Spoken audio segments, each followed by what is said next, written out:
Halo, selamat pagi pemirsa Was-Was. Dengan suasana hangat di pagi hari ini, saya Sinta Amara Shehan akan menemani Anda selama 30 menit ke depan.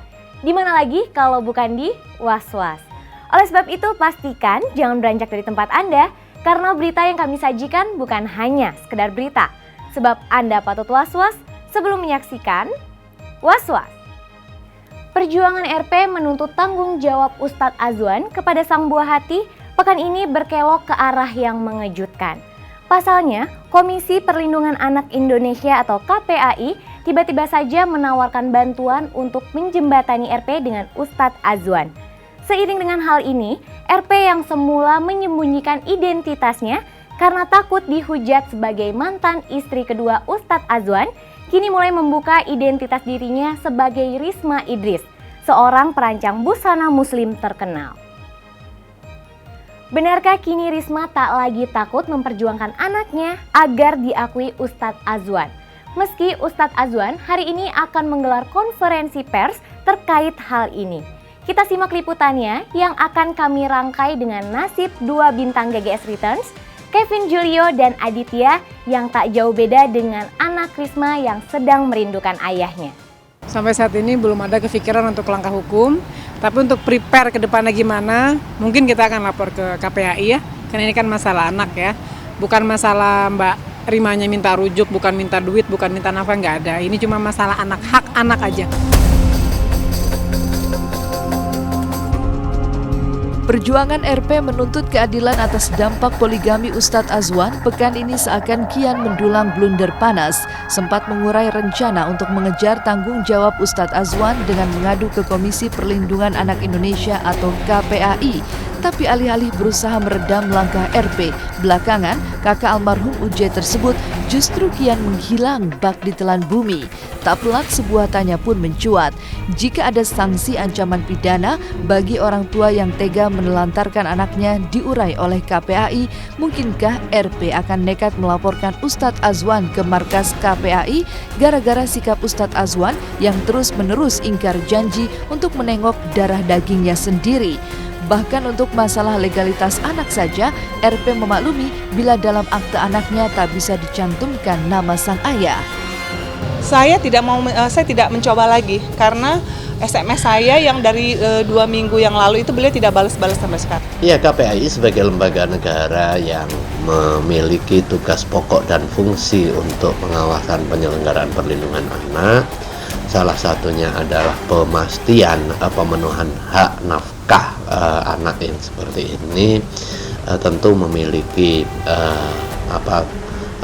kepentingan untuk memastikan anak-anak itu terpenuhi hak dasarnya. Undang-undangnya sudah ada. Kalau misalnya ada orang tua menelantarkan anaknya, ini bisa masuk kategori pidana. Tapi ya itu masih dalam tahap hanya sekedar konsultasi saja mengenai hak-hak anak saya. Apakah jalan yang saya sudah ambil ini adalah benar gitu ya, tapi sampai sekarang sih belum ada realisasi ke sana. Cuman hanya sempat terpikir saja. Kalau untuk sekolahnya sendiri dan aktenya sendiri itu sampai sekarang masih hanya berdasarkan nama saya sendiri gitu. Jadi saya kalau pernikahan yang dilakukan secara siri itu memang tidak bisa dicantumkan nama bapaknya. Jadi memang saya sempat bertanya ketika membuat akte tersebut, kalau anak yang dilahirkan secara pernikahan siri itu hanya tercatat nama ibunya saja, dan itu di sekolah juga mungkin ya insya Allah ya bisa, tidak ada masalah apa-apa ya. Tapi alangkah baiknya kalau seandainya memang bisa dicantumkan nama bapaknya juga gitu. Nggak tahu deh ke depannya gimana, nanti kita lihat sajalah ke depan. Insya Allah saya nggak mau berandai-andai dulu. Langkah RP menuntut keadilan Ustadz Azwan untuk buah hatinya itu pun kian mendulang teka-teki. Ketika tidak seperti biasanya, RP mulai membuka jati dirinya secara terbuka di hadapan publik. Kini RP mulai menguak nama aslinya, Rima Idris, yang notabene adalah seorang desainer busana muslimah kondang di ibu kota. Sempat merahasiakan identitasnya, mengapa baru sekarang Rima menguak jati dirinya? Benarkah Rima sengaja menguak jati diri aslinya karena gerah dengan sikap Ustadz Azwan yang konon malah menambah jumlah istri baru alias mempunyai istri keempat? Saya hanya baru mulai membuka nama saya yang lebih dikenal sebagai Rima Idris. Ditambah lagi ada suara-suara dari luar mengenai beberapa hal yang tidak baik mengenai beliau yang saya dengar. Itu saya ngerasa, oh saya jangan ada korban-korban yang lainnya deh. Mengenai hal tersebut, kalau beliau ternyata ada istri lagi selain saya, itu saya memang kemarin-kemarin ketika saya masih menjadi istri beliau, saya sangat sering mendengarkan kabar tersebut ya. Tapi beliau menyangkal hal itu. Nah, beberapa bulan belakangan ini kembali saya mendengarkan kabar itu kalau memang beliau ada yang lain lagi ketika masih bersama saya. Cuman saya pikir kalau memang pun itu benar, saya pikir aduh saya nggak sampai saya nggak habis pikir gitu. Tapi saya di sini tidak berani mengatakan iya atau tidak. Karena kalaupun saya katakan iya, saya tidak pernah menyaksikan dan saya tidak pernah melihat gitu. Saya hanya mendengar dari sumber-sumber terdekat beliau. Kalau rumor sih mungkin banyak ya Mbak. Ya namanya Ustadz terkenal, terus ganteng, berduit ya, ibaratnya perempuan mana sih yang nggak tergiur, maksudnya ingin dinikahi oleh sosok seorang ustadz gaul ya, seperti sekarang ini kan lagi tren ya ustadz muda yang gagah, yang ini gitu, yang berpotensi kan banyak ya. Saya sih rumor memang saya dengar, tapi saya kurang tahu persis itu kebenaran itu benar atau adanya atau tidak. Di manakah gerangan Ustadz Azwan kini berada? Benarkah bahwa hari ini Ustadz Azwan yang selama ini seolah menghilang akan muncul dan menggelar konferensi pers terkait kabar poligaminya dengan Rima?